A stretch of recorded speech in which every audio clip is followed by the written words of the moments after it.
Mona's fried rice.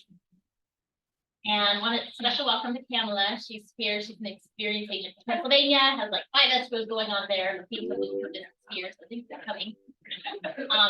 You are our special guest. Pamela, would you mind reading our mission statement? RJ's going to put it up here. Provided I can. No. I think this is one thing. Nice armpit there. Something that differentiates Keller Williams from other agencies. You might ask them what their mission is. Would you mind reading this for us? Okay. To build careers worth having, businesses worth owning, lives worth living, experience worth giving, and legacies worth leaving. Love that. Thank you. Okay, moving on. Next up, some of you may not have seen this, and I wanted to play it one more time. We talked about doing lead gen, and a lot of people say, I don't want to make phone calls. I don't want to do open house. It doesn't matter what your lead gen is. You just need to do something. And this guy figured out a creative way. He loved to do raps. And so I wanted to show this for those of you that didn't get to see it last week.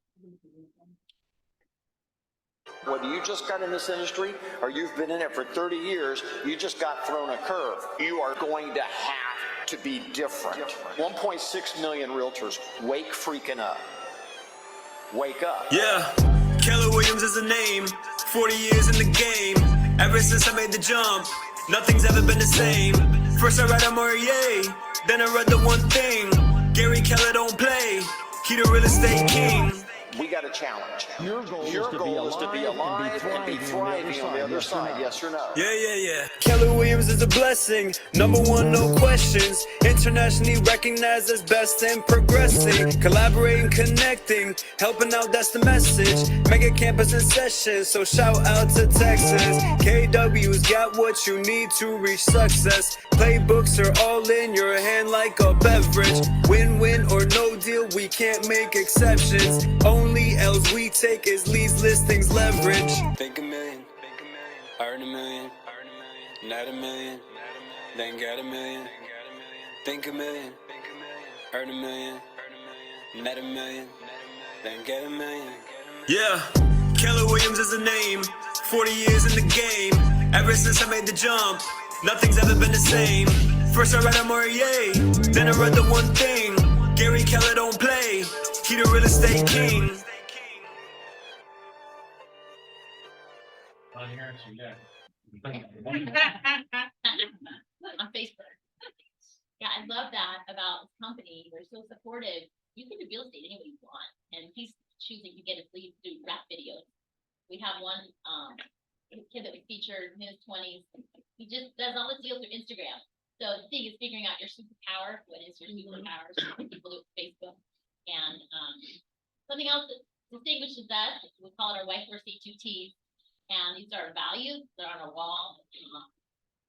People that don't hold to this are invited to go to saying they can barely hear you. other opportunities. Thank you. Can you hear me now? No. Thumbs up. Yeah. Okay. Thank you, Nancy. We're focusing on teamwork, and so I wanted to show you guys something regarding teamwork in the next slide. There we go. Liza, fourth Thursday of every month. She runs. It was kind of impressive to be there. I get chills talking about it. You show up at Kale Makana and basically spend a couple hours distributing things that have been donated by the Maui Food Bank. And that was my first time. And I think after you've been once, you don't want to miss it. It's really powerful watching these families come with their carts. And we had a 9-year-old come and say, yeah, family is 6. I need everything, distributing diapers, fresh food. And we do know that Bold is on Thursday. If you want to slip out a little early to go help Liza, she would appreciate that. And so that's an example of teamwork. People and agents from all over. It's really powerful. So I told Liza I would share that. And then next up, 6 personal perspectives. We're focusing on be accountable this morning. I wanted to share a story with you guys. I think it's important to share our failures too, because that's how we learn, right? So I'd like you to think, as I'm sharing mine, about maybe failures that you've done that you learned from. one of my first transactions, I had to buy a washer and dryer because I didn't keep track of what was included. But I had $100,000 lesson last week. And I'm sharing it now because I think we can all be sharing our lessons we learn from them. I, in transitioning to the role of team leader, had this business on Maui that I was doing, and then coming to the role was a little bit chaotic, and I didn't keep my follow-up, right? So now I need to make sure relationship with all these clients. So I was going back and trying to find updated addresses, phone numbers, so I can do birthday cards and gifts and so forth. And I was looking up through Maui property taxes, one of my clients, and I don't know if you guys use smart plans, but when I sign in to Command every time it says, send a closing gift to these people. And I'm like, yeah, I really should do that, but I've got this other job thing I'm doing. Went to go find this person. I was supposed to send a closing gift March to these three that had bought this. I sold the villas of Kitaleo, my first listing. And then they bought the house. And I found that 3 months ago, they bought $2.7 million a block from my house. And if I had sent the closing gift, maybe instead of walking in and Robbie Dean gets to double end it, maybe they would have said, actually, we're thinking about buying this. We want to be represented. So immediately went and got cards at Soho to start sending cards to all my clients. And I'm committed between now and the end of the year to take everybody to lunch, even if I have to do mamas, just to get them there. So do you guys have any failures that you could share that somebody could learn from? Anybody? Yeah. Mine is very similar to yours. I had been working with these buyers. This was way back in 2009. And had been working with them. I volunteered with them, so we knew each other for over a year. And I must have written 9 offers. I think it was 9 offers for them. And every time they either backed out or they weren't accepted because they were lowball. For sure. And then, so finally they just said, it's not time. We decided to renew our lease and we're not going to buy right now. And wasn't it it was probably 2 months later, they bought the house 2 doors down from mine.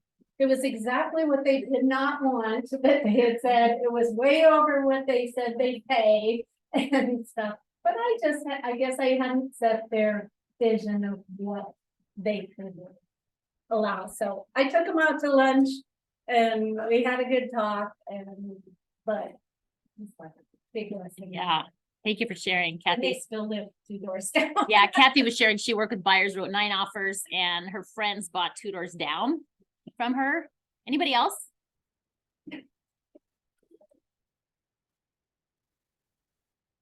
Nope. Okay, so let's keep sharing our failures. I love it. When Mark King, our president, came, he asked people to share what's the worst mistake you've made with money. And because you got to make mistakes to learn, right? And I think it's great if we can all learn from each other, maybe help each other avoid those mistakes. Wanted to share also, Holly Cowcow, Jonathan has been leading an effort once a month. We're helping out, and I had the opportunity to do it last week, and it was really powerful. These guys have been giving like 1.5 million meals in the past 32 years, every single night. And there's some guys that I see walking that are there every day. And so they have a Stomp Out Hunger. I'm going to walk a mile with my 77-year-old mom. All the benefits go to Holly Cowcow. And it's going to take her about an hour to do the mile. But I talked to the race director, and they've never had an all women's team where the company it competes and you get awards. And so I was wondering if there's 4 or 5 women that would be willing to walk 3 miles as a Keller Williams thing next Saturday. There'll be a group of us there. It'd be great to have us represented. So just think about that. If you are interested, let me know. You don't have to run, you can walk. And it's just a neat community event down there in Kihei. So, okay. And there's some information on the pricing. I don't know if Sam's on the call. We didn't prepare a Hawaiian culture and language for today, but I wanted to let you know she has agreed to be on the board and director of Hawaiian culture and language. We as a company want to be at the forefront of helping agents understand the Hawaiian culture and language and how it, yay, Sam, and how it impacts us as we do real estate. So I'm super excited that she, you know, is willing to fill that role, and she'll be helping us weekly in that. Wait, September, congratulations. Stand up if you are in the top 20. Do we have anybody in the room? Chased in here, let's see. Sam, Laura? Oh. Nicole, top 20. Congratulations. That's amazing. What's the secret to your success? Sorry, didn't mean to put you on the spot.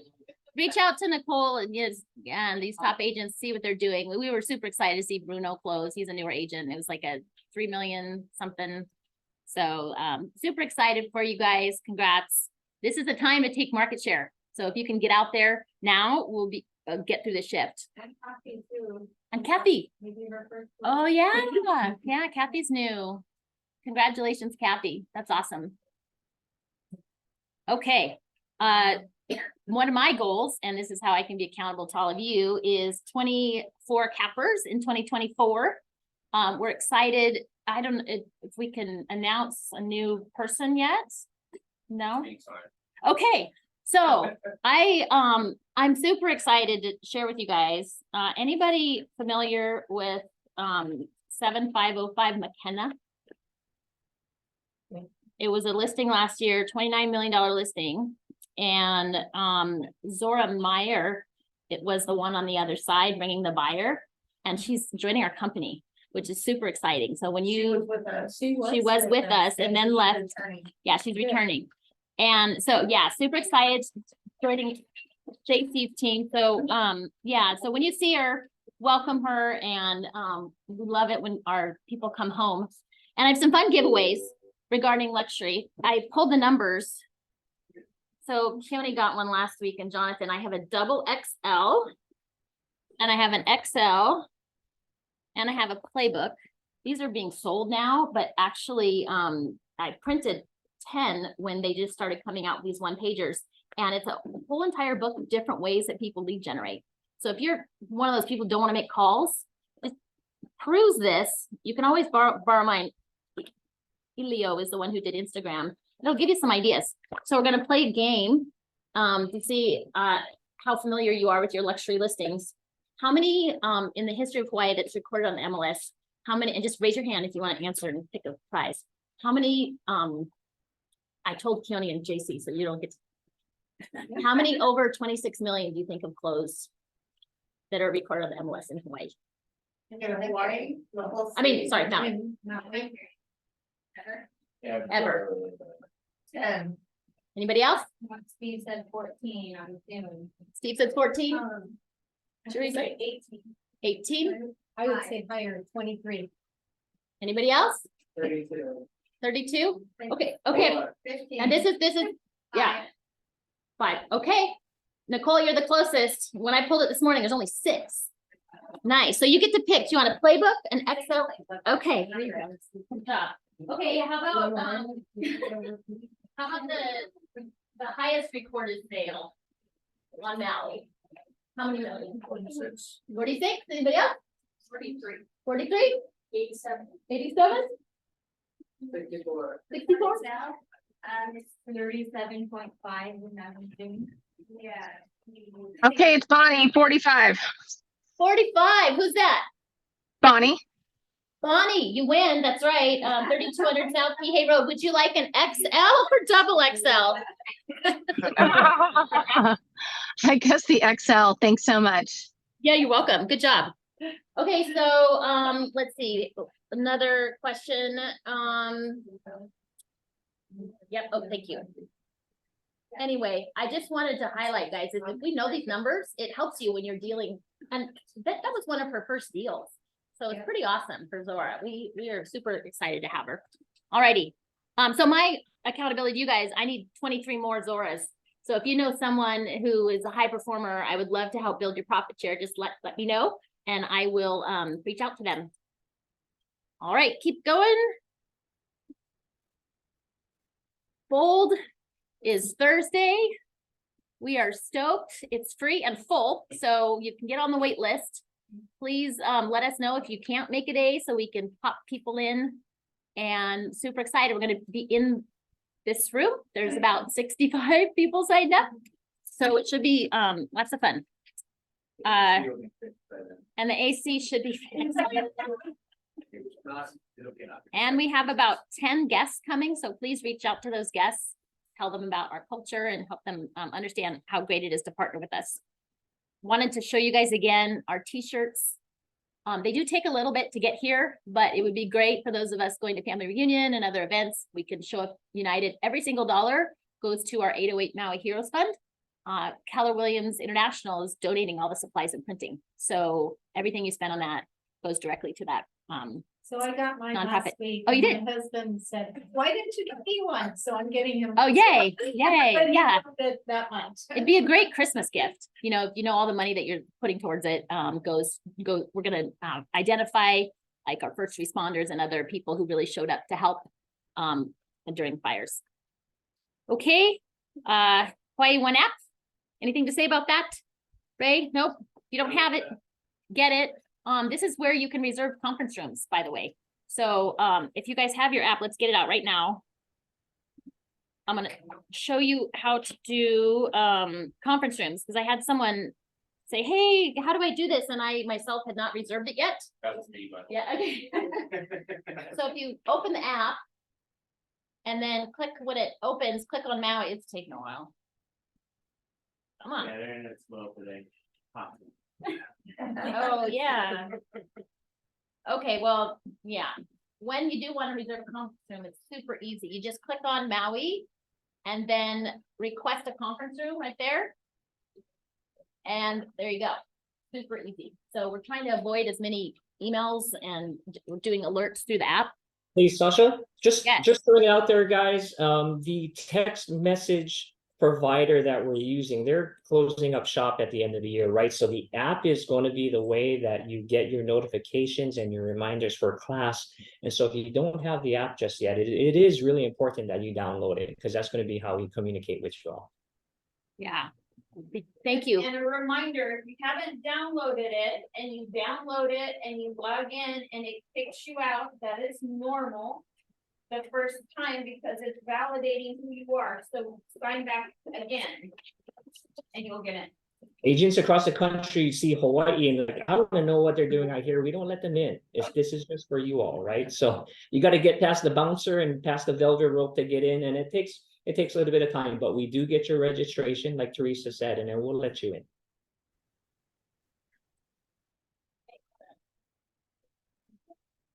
Board of directors, anyone want to provide any updates on our communities or does anyone on the board have anything to share at this point?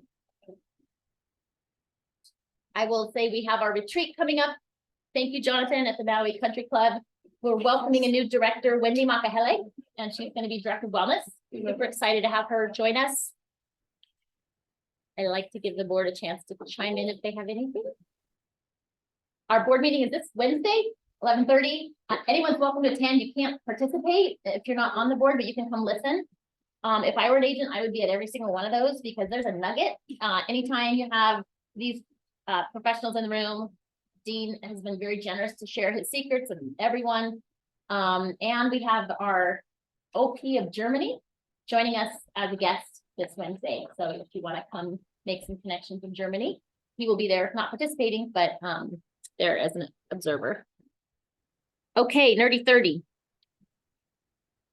Oh, hey, Sasha, it's Jonathan. I'm close to a showing all the way in KOK, so my reception's a little spotty, but I just wanted to say thank you to the agents that volunteered. You included this past week at the Hale Kau Kau, and I wanted to remind everybody that part of the culture committee is that we do the monthly evening of service where we volunteer and shop and cook and serve meals for up to 60 people at Hale Kau Kau. So if anybody is interested in participating, just let me know. I can get your name and info, and then the month of it, we get the date that we're going to do it. I send it out, and it's usually just 5 agents at a time. So yeah, just wanted to tell everybody, and thanks for those that participated. Yeah, it changed me. I honestly got there and thought I could do this the rest of my life. It was so fun. And just powerful to really be able to show up and make a difference. We had like 55 people come through for meals, and it's awesome. No, okay. We do have a guest coming on, Carrie. Let me know when you get here. She's a lawyer. Carrie Mehling, Mehling. And Michelle has had time with her, and Colette really wanted her to have opportunity to talk with you guys. All right, Life by Design. You guys all have a piece of paper in front of you. I hope you have a pen. They did this on our growth call this morning, and I thought it would be fun for us to do together. So make 3 circles. 1.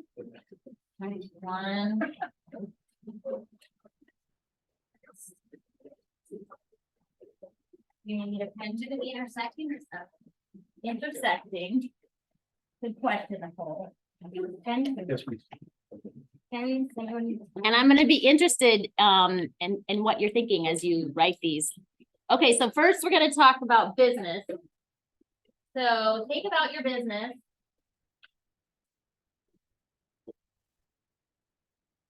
And you get to rate how you feel about it on a scale of 1 to 10. Right here.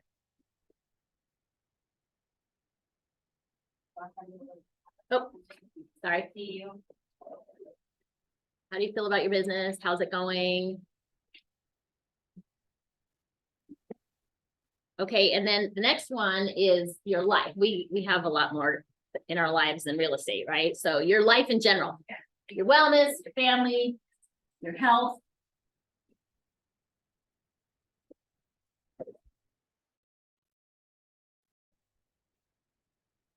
How do you feel about where your life is at right now? I'm going to do an example.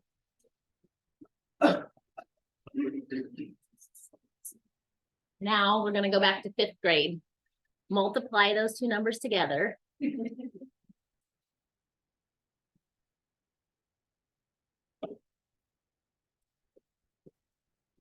I'm interested. How do you feel about that number? Ready? Don't have any context, so what the scale is or the context of the number is just the number. How about what if you were to do one thing with your business or to improve your life, to get it 1 more? What really? I'll say for me, I'm getting up at 5 to get time with my mom in the morning. So you need to walk the steps. That's huge quality of life for getting in the water every day. So that's one way I'm protecting my life. Hired a nutrition coach. Which is about wellness. Anybody else? Was it out about 1 to 10? Yeah, well, you can add 2. 1 times 1, it could be a total of 1 up to 100. Yeah. So okay, the scale going down 100. Yeah. It could be 10 times 10. Yeah. Well, in that context, my little 49 doesn't feel so right. Out of 100. Yeah. For me, my business person, like that was a shocker to see these people that I really love working with. Choose somebody else, walk away, and it's really involved. It's if you are consistent without value, you're annoying, right? If you're consistently following the people without adding value, it's annoying. Oh yeah, you want to buy something. But if you're adding value without consistency, you're anonymous. Which is what I think. It impacted you. You've been talking about it for 5 days. I know it really impacted you. Sorry. Oh, sorry. Sorry. I need a mic. How about Zoomland? What's your number? Buy a mic. Okay. Yeah. Anybody else? What can you do for yourself this year? Between now, what's one thing you could do for yourself between now and the end of the year that would bring your life up one? Anybody? Or your business? So I added a couple of things, in my list as a book of one more. Highly recommend, he was at, family reunion this past year. So what I did was I created an accountability partner who happens to be one of our coaching agents, and every morning we do a 6 a.m. walk, and this happens starting after the fires. And the reason for this is because the mindset and grief and life, and we come up with all these excuses of why we don't want to get out of bed, why we don't feel like doing something. And so at 6 a.m., we are up in all of our beautiful non-makeup, non-hair, crusty eyes, out the door at 6. And we have to send a picture to each other as a proof of life that we're actually out walking. And the pictures are date and time stamped. Our cell phones are really good at that. So don't think that you're gonna take a lot of other pictures and put them in. But this accountability partner, when you don't feel strong enough to stand up for yourself, is really, really helpful. And what we're finding is that the discipline not only is benefiting her, but it's benefiting me, and it's transferable to other things that you want to show up in your life to do. So that's my one. Yeah, Teresa is the accountability partner for Zoomland. She meets at 6. And yeah, it's great. I also, for business and life, to get my numbers up, I'm trying to read at least, I used to read a book a week when I was in this training, but I need at least a book a month. And the way I do that is in my car on the way to work. And that's just helpful to feed your brain. If you guys have any good books, I'm always looking. Anybody else? I'm just gonna second the accountability partner. We mentioned it in our meeting last week too, and I just feel like if we all get accountability partners, that would feel like, for me personally, increase my commitment. Yeah, so that's great. Does anybody want to volunteer to be accountability partners between now and the end of the year with someone? Heather? Anybody? Teresa? Okay, there you go. Yeah, thank you. We're talking about doing that as a board too, like each of the board members. I are working on it. Yeah, yeah. That's a great idea. Okay, case studies. Michelle, would you like to come up to the mic and share anything that you would like about your case studies class?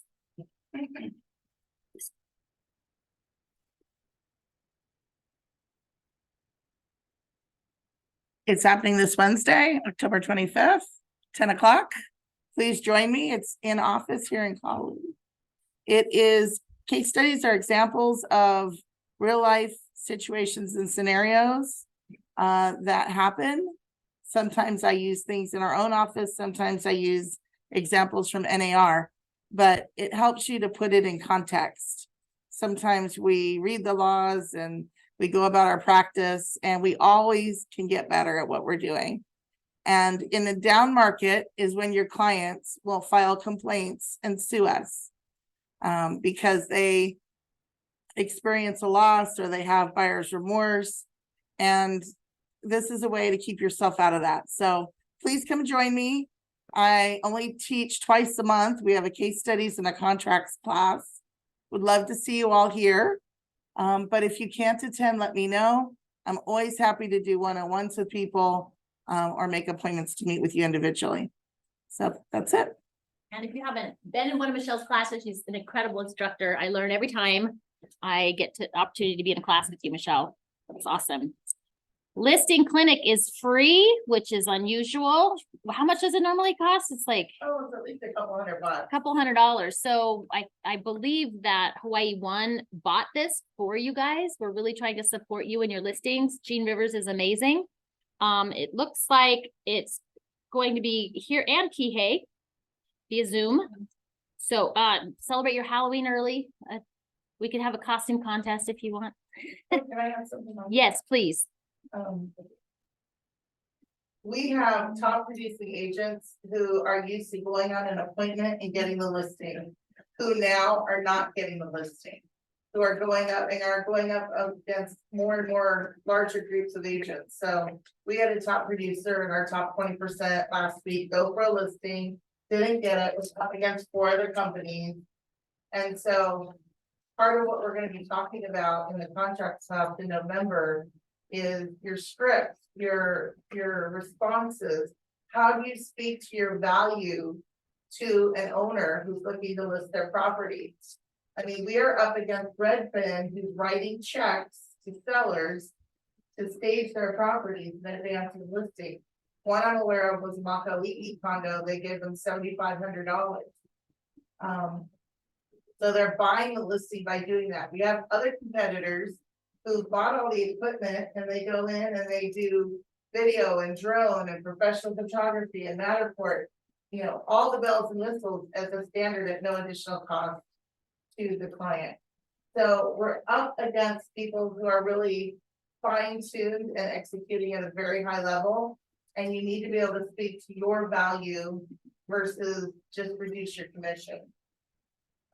We also have buyer side commissions that are being offered at a lower and lower amount. So that is imperative that you grab inventory and that you are the listing agent, because then you control your income. And what I'm recommending to our agents is that you take 3.5% on the sales side. 3% is your commission, but 0.5% for your marketing expenses. You can still offer 2.5 on a 6% commission. But make sure you're taking care of yourselves first, and that you're doing red light, green light, and that you are really managing your marketing expenses. Calculate at list price and commission amount. What is my total commission dollars? And what is my maximum percentage of that? If your commission is $30,000 on $1 million deal at 3%, you don't want to spend more than 20% or $6,000 on your marketing. If you have that listing and it's overpriced for an extended period of time, you can very easily blow through the guideline percentages that are in the MREA book. So I really encourage everyone back to basics. Go and take inventory so you're in control of the inventory and you're able to market for additional buyers. Thank you, Michelle. I've heard his class 3 or 4 times. There's always new content, but we can find out for you, Nicole. The question is if it's the same. I don't think he has adjusted it for our market, but we'll find out today to clarify and let you know. I know that usually like 70% is usually the same year to year, but there's always some new tidbits. Yeah, and super excited. We have a lawyer. We try to put you guys in front of the best in the business to help support you in your business. So we have a lawyer that our owner and Michelle had time with, and they said we really need to get her on a huddle. So Carrie Melling, thank you for joining us. Feel free to take it away. We are so, nice. Thank you for your time here. Yeah, not a problem.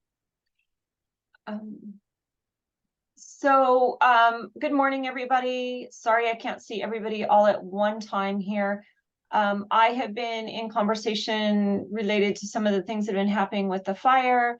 And so I was asked to jump on this call, mostly just to make myself available to you folks, but also just to kind of answer some questions related to insurance. That seemed to be something that you guys were facing. How to handle particular aspects of insurance and what to tell some of your clients. And so I had put together something that was sent over. Hopefully everybody was able to get it. But the basics on the insurance, which was simply, the question, do I make a claim and how do I kind of go about it? And so in a very high level summary, yes, claims should be made. The way to go about it is every person needs to call their broker. They need to get the policy, not the declarations page, not the summary, but the actual policy, and get that in their hand.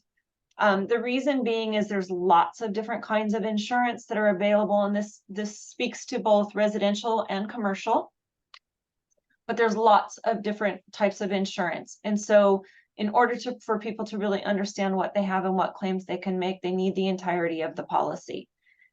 And then they can figure out, are they looking at a damages type of a claim, or for the home or for the lost residence? Are they looking at lost business? Did they buy a policy that's an agreed upon or a stated value policy, which is a very different policy to adjust and is frankly tons easier, but may not be reflective of real price and values. And then what happens if you've got a mortgage? You know, who gets that money? And if your mortgage was the way that you got insurance, what does that cover? And unfortunately, and frankly, the answer is it probably only covers the mortgage. It probably doesn't cover the entirety of the home. So if you've got equity, or you really paid down, or you didn't get a full tilt mortgage and you only got a mortgage for 50% of the value because you had funds to buy, you probably aren't fully insured.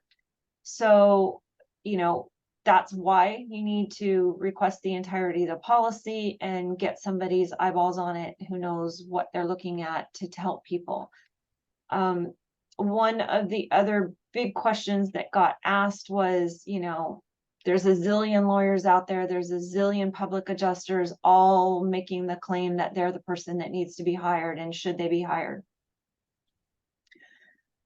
My answer to that is, if you've got clients who, because of their circumstances, are unable, incapable for emotionally, physically, whatever, to process this and to dog a claim, then yeah, it makes a lot of sense to either use a public adjuster or an attorney. If you've got folks that are reasonably savvy and know what they have, know what they bought, whether it's commercial or residential, then you may not need to do that. There is nothing wrong with submitting and making the claim, not having a public adjuster or an attorney involved at that point. And then if it comes back and it just looks funky or wrong, getting help then. Attorneys will tell you, oh, you need to get help at the outset or you're going to potentially do something wrong. As long as all you're doing is submitting the claim, you probably aren't going to make a mistake. If you're signing off on documents and your clients are signing off on documents, the chances of making a mistake are larger. So I definitely would not recommend anybody sign off on anything until they've had some eyeballs on it. But whether you use an attorney or use a public adjuster or have your clients do that is something that they're just going to have to kind of self-evaluate. When I say public adjuster, I think everybody probably knows what that is. But fundamentally, public adjuster is somebody that you hire who's usually got a background in the insurance industry, and they come in and they evaluate the claim, they put it together, and they get a percentage of the pie when it comes in. They should not be practicing law. They should not overstep those boundaries, and they should not be agreeing to a resolution without participation from the client. Their percentage that they take is usually smaller, but they can't do litigation. So that's kind of how that works. They're what I would call first tier. If you think that you've got a particularly difficult claim, or you think there may be no insurance or there's other reasons, then what I recommend is get the attorneys involved, because the attorneys can both do the public adjusting piece of it, and they can do the claims portion. So if somebody has no insurance or is underinsured and there's a problem in that respect, the attorneys can include them in what is the ongoing mass tort. And you've all seen that. There's all the advertisements out there, you know, don't lose your rights, don't lose your property, don't do this, don't do that. You'll see a lot of mainland firms involved in that. That is good and bad. The mainland firms are involved because that's what they know how to do. They do mass tort. They have the resources, they have the deeper pockets to afford to do it, and they have usually the staff in place to support it. They cannot practice law in the state of Hawaii. They have to have local counsel. So that's why you see all of the smaller local firms attached to those mainland firms, and they're doing those cases together because that's actually what's required. Almost everybody I know who does litigation got calls within a week of the fire saying, hey, do you want to be mainland or local counsel for a mainland firm? A lot of us said no, just wasn't something we were interested in doing. But for those firms that did, that's how the connection is between that. So attorneys who are involved, they take a much bigger percentage of the pie, and it is usually gauged on how far it goes before they get paid, because they take these cases on contingency. And so if they have to hire experts and they have to get into court costs, they'll take more money. Makes sense. So, you know, do you hire somebody? Do you, get involved in those pieces of litigation? If you've got no other recourse, if you don't have insurance, then yeah, you probably need to recommend to your clients to get involved in those things. If you have recourse and you think that you're adequately insured, you may not need to, and you do not have to make that decision right now. There's a lot of pressure on clients, commercial and residential, to get involved now. Don't lose your rights. There is no timeline at this moment other than a 2-year statute of limitations that would apply to a negligence matter. So they've got 22 more months to make a call on whether or not they need to get involved in any litigation. So I'm telling people, do not rush into this. Emotions are high. People are wigged out. There is no reason to sign off on giving away 30% of a recovery when your policy may actually, in fact, put you in a position to get 100% of the recovery without handing anybody else anything. I have a client I'm working with right now. Almost all of their policies were stated value policies, which was fabulous because it's literally been, we've done over $1 million of adjusting within 3 weeks. And all we had to do was supply them documents that say, yes, we owned this. No, there's no liens. And here was the agreed upon value. And they've said, yep, here you go. Here's your check for that. And hey, we have this other piece of coverage. Yep, here you go. Here's your check for that. And so we've been just working through it that way, which has been much easier than paying somebody 15% of the overall claim or 30% of the overall claim. So that's kind of the background on insurance. When the question came to me about participating today, it kind of came from a commercial perspective. And so one of the questions that was sort of getting thrown around when we were talking was, what happens to these businesses that don't have insurance? Is there any money available for them? And the answer to that is yes, but yes, there is money available through the EIDL programs. That's the Small Business Administration program. It is very similar to the COVID loans. It's actually harder to get than the COVID loans were. It is a loan. It's a great rate. It's a long-term payback. So it's a wonderful option for people who know they're going to have the opportunity to reopen at some point. If your businesses or your commercial folks are in a position where they do not know if they're going to be able to reopen at some point, or that they will have a facility to reopen, that may not be the route they want to go unless they want to park the dollars and hold in the hopes that they maybe are reopening in a different location at some point in time, switching to Kihei or switching to Upcountry or something like that. So that money is available.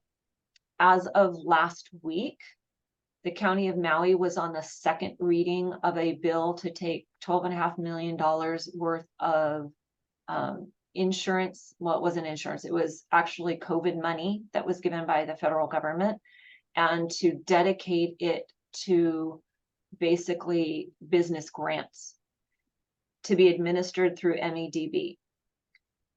We all know it's going to pass. What the requirements are going to be, how people are going to apply, what businesses are going to be eligible, because at least initially it was intended, so it was for some of the bigger businesses that still need grant monies versus like the small mom and pop. Nobody's real clear yet on how that's going to shake out. So we're watching it. but watching the MEDB website or watching the county government and just watching, the bills go through is probably the best way to monitor that. But we do expect there to be a chunk of change that's going to be available via grant for businesses. So if you've got commercial folks out there who want the opportunity to either keep operating and they're struggling because there's nobody here, or because they served a local clientele that isn't available to them right now, there may be some funds available. Again, if it's a $2,000 or $3,000 thing, it's probably not going to be real helpful. If it's 10 or 15 or $100,000, it might be more helpful. So I would encourage you with commercial folks to watch for that. One other, I guess there was two other points that were kind of brought up when we were chatting. One was mortgage and rent. Do I still pay? Yes, as to mortgage. There's a current moratorium. It is due to expire in November. I honestly did not have time to check this morning to see if that has changed from November for another 30 days, but that abeyance was a short abeyance. So people with mortgages are going to have to start paying their mortgages, even though they have no house or no unit in an association. If they're in an association, do they have to pay dues? Yes. But all associations that were impacted are being advised very strongly by their council to go back and revise their budgets, because their operating costs are obviously going to be negligible. So there's not a need to collect as much money. So everybody's kind of hoping that the associations get that done, and that will reduce the association fees. But yes, there is still an obligation to pay association fees, even if your building isn't there, or even if your building is condemned. For commercial folks, is there an obligation to pay rent? Each lease is dependent. So you actually have to go back and look at the lease. There is in almost every lease I've ever seen, and certainly all of them I've written, regardless of which side I've been on, there is a provision that says if the unit or the building is uninhabitable up to X% or more, and it's usually around 50% or more, or a loss of the square footage of 50% or more, then rent terminates. And there's a decision, period and process whereby either the landlord gets to make the call that they're going to rebuild or not rebuild.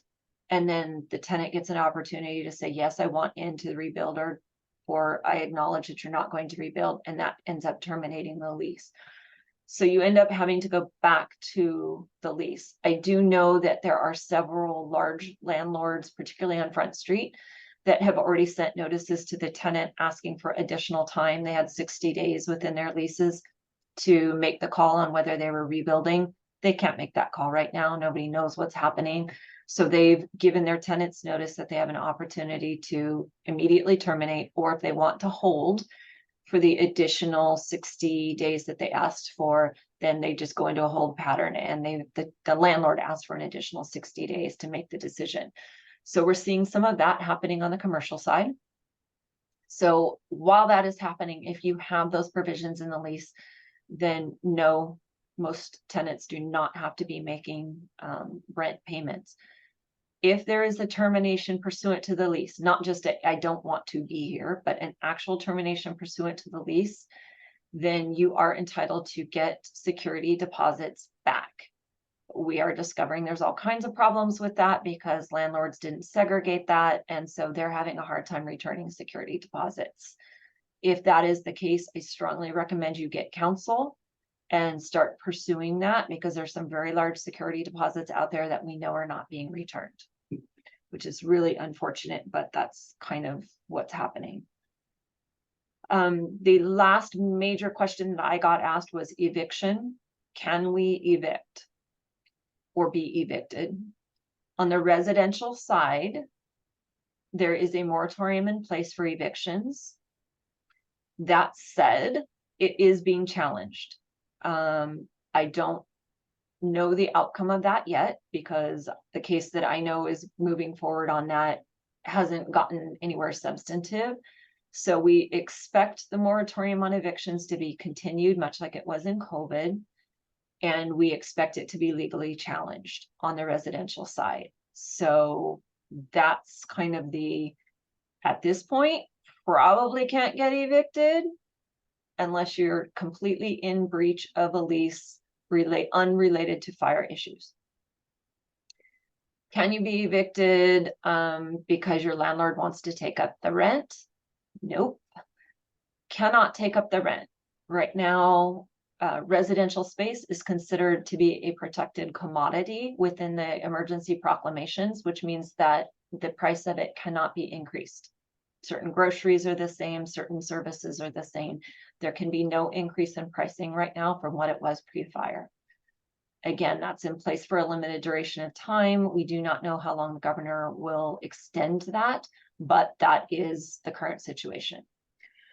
So commercial, can you be evicted? Yep.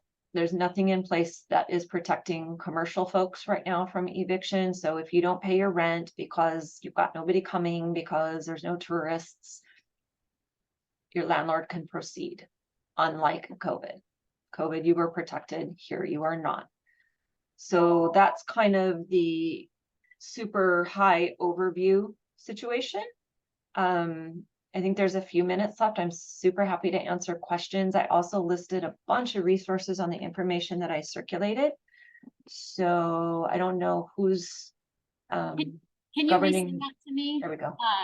Can you resend that resource to me? I actually did this morning, probably after you'd already gotten started, but I did resend it. Yeah. I'll find it. Yeah. Yeah, go ahead, Nicole. So if somebody's in dealing with fire insurance, can they still buy a property? Or will that affect their business? Okay, the question is, if somebody wants to buy a property and they have fire in, can you repeat the question? If they're in the process of fire insurance claim, If they're currently in the process of a fire insurance claim, yes. I'm sorry. What's the question? If they're in the process of a fire insurance claim, can they what?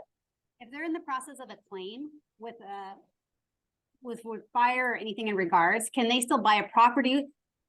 Or will that affect their claim? You know, yeah, absolutely. They can go buy additional property. The claim related to a loss is segregated. It's its own live little beast. So if they've got the resources where they can go out and purchase new, then they're okay to do that. Where they could potentially decrease the value of a claim is if they're part of a mass tort piece of litigation. There's the loss of the actual thing, the residence. There's the loss of use. So if they have the resources to go back and get another location, their loss of use claim may be less because they have already solved the problem. Now, I can argue that both ways. You gotta love attorneys. We can argue out of both sides of our mouth. So that's the game with that, is that particular residence. Yes, the loss of use claim exists. The residence doesn't exist. So of course there's a loss of use. And it cost me this much to go somewhere else and be able to do what I was doing, which is keep a roof over my head. So the loss of use claim is established by virtue of this new thing I've done. When it comes to mass tort, everybody's going to end up in the same bucket. And how that big pile of money ends up divided is not going to be known probably until the end. So if your client solves their own problem, they're quote unquote less appealing to get money because they've solved their own problem. It's the problem with litigation is if you solve your own problems, then you don't get as much money. But if you don't solve your own problems, you also don't get as much money because you have an obligation to go try to solve your own problems.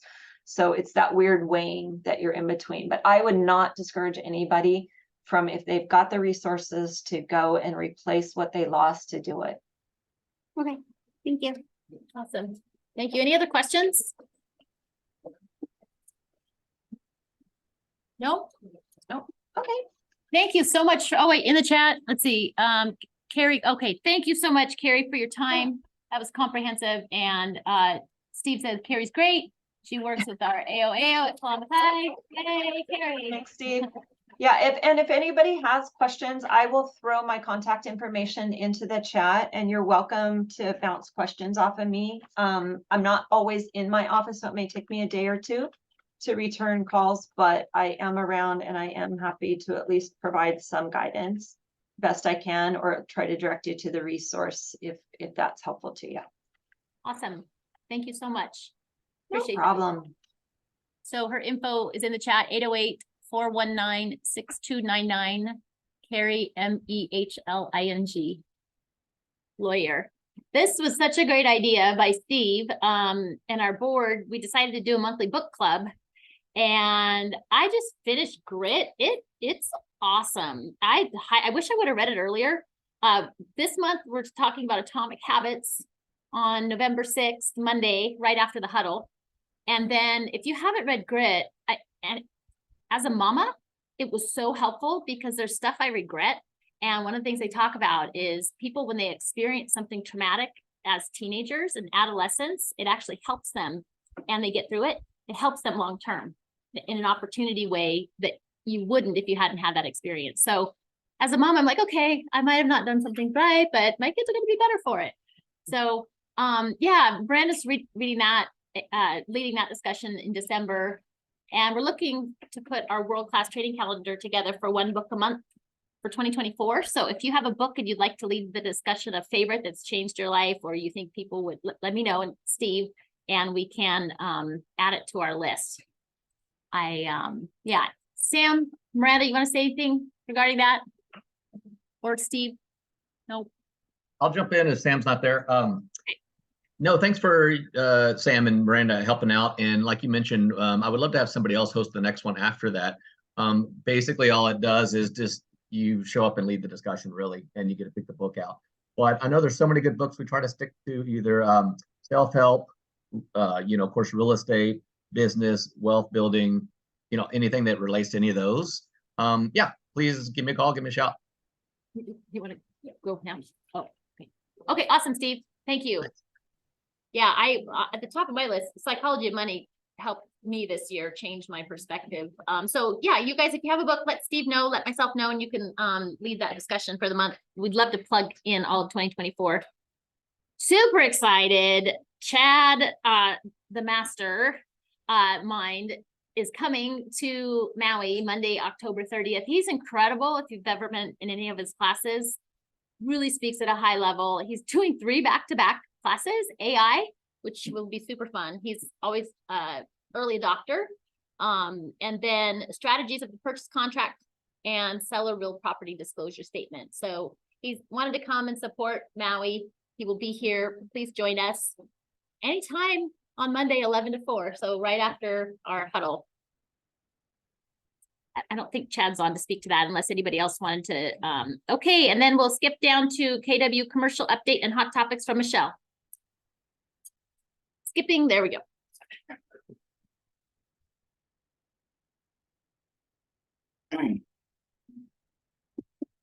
I'm excited to announce we're revamping the KW commercial program and how it impacts our residential agents. So we'll be updating the P&G and the commercial documents by the end of the month. But the good news is that if you want to do a commercial deal and co-represent with myself or one of the commercial agents, we've reduced the fees down to 30% instead of 50%. And we're capping them at $15,000 per transaction. So previously it was only capped if you were in KW commercial. We now have restructured and we're rolling this out November 1st. So whether you're within KW commercial as a mentored agent or you're a residential agent who has a commercial lead, it'll now be 30% to partner with a KW commercial agent, a director, and it'll be capped at $15,000. So those are both big changes to the commercial program. Really excited to roll that out. We have an intro to KW commercial. If you're thinking of doing commercial in 2024, please come and join us. It's on the calendar for later this month. And as always, I'm available for your questions or your leads. Thanks, guys. Awesome. And we always like to remind you to do all your business in a TCPA compliant way. Thank you for showing up, you guys. Have a great week. We're here to help support you and, go get them. Go team win. Oh, anybody like 2XL as a reward for coming? 2XL red shirt. Want to wear it as a dress? No? Oh, yeah. Okay.